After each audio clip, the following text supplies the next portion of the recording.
Hey everyone, so just a quick status update on my rehab for my shoulder. I have a partial tear of my rotator cuff, so that is super freaking fun. No, it's not.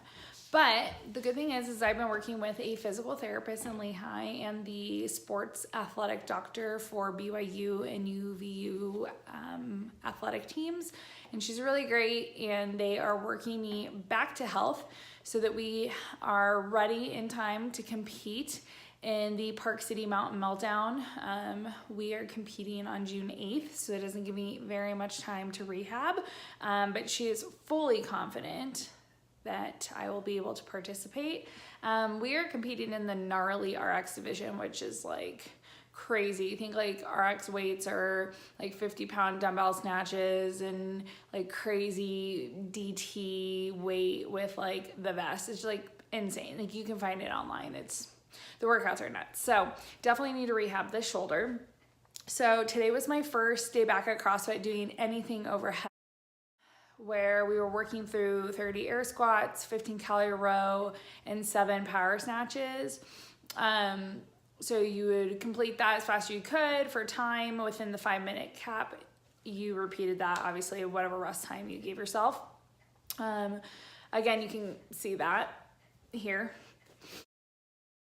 So my shoulder is feeling it. I scaled the workout, obviously, because the weight RX was 85, but I want to make sure that I am taking rehab seriously. So quality over weight, progress, not, rushing into anything crazy, really focusing on movement standards and really being able to like focus on bar path. So I dropped the weight to 55. Originally I warmed up with like a 15-pound training bar, and I could barely push that above my head, and I was like, oh, fuck.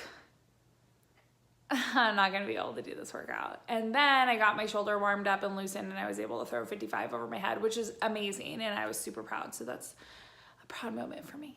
So, but now my shoulder is feeling it a little bit. I'm a little bit sore. I'm not feeling any pain, which is great. But thanks to Hyper Ice, we will be rehabbing this right shoulder. So I know we talk a lot about the Hypervolt.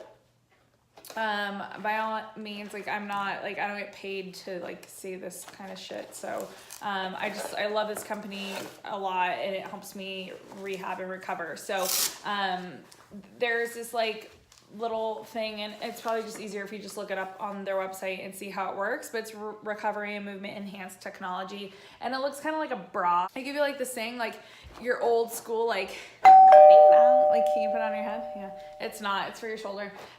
So I don't actually have an ice maker or anything in my fancy apartment, so I use like the ice that I put in my cocktails. That works. But I mean, I would suggest using like some like valve that you put on it, but like sucks in like air or sucks out air, so it helps like the compressed part. And then you just stick it on the shoulder, which is cool. So it goes into this like little hole thing, which is kind of neat. Just like working in here, Get a little bit of elbow grease in there to get it in. And then it literally just, see if I can do this the right way without looking like a dingle. You like put it on, actually, take off my sweatshirt, because the more fabric you have on, like the less you're gonna feel it, because it has this like protective like coating thing on it. So and they have one for your right, one for your left. So like you couldn't like get the right one and be like, I'm gonna use it on my left. It just like doesn't work that way. So it goes across.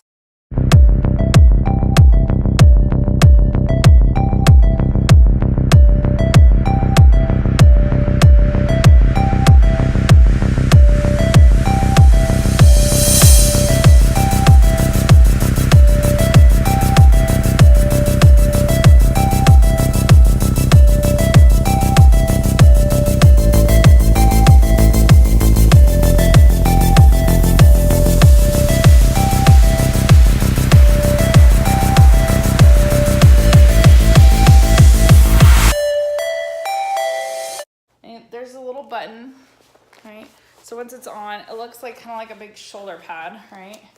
And you just push this little button and it compresses all the air out of the bag so that it gets really nice and tight on your shoulder, right? And so you can move the ice around so that it gets up where you need it to be.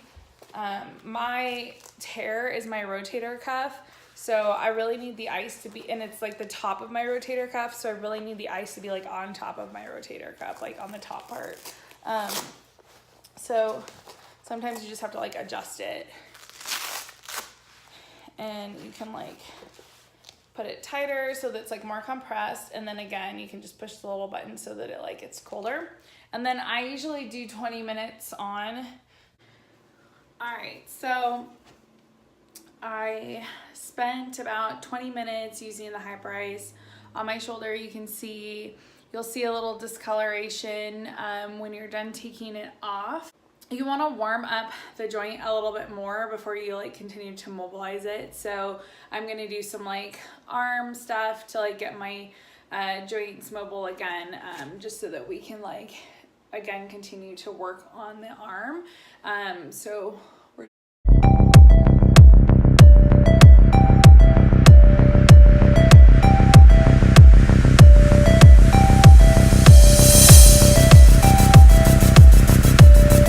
the last piece of recovery that's really helping me is my power dot. So ice with the hyper ice, the hyper bolt, and using the lacrosse ball or like any kind of like trigger point therapy ball. Have a really large one to get like my lats, my like back, and like different places that like help with like larger muscles. But the smaller lacrosse balls are great for like getting your pecs and things like that. So that's really helping me with the rotator cuff because those muscles are all like linked in together. So that, and then the final piece is like hooking up my power dot to the shoulder capsule up top and really helping that stimulate the muscle and like getting blood flowing.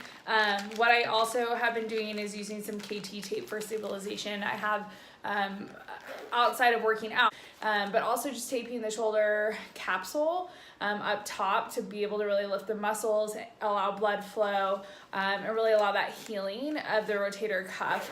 That's like super important. It's gonna heal on its own, no surgery, so that's a win-win for me. Again, we're competing Mountain Meltdown June 8th. It doesn't give you very much time to recover or prep, so like everything I do from here on out has to be like very diligent and like purposeful. So that's that. That's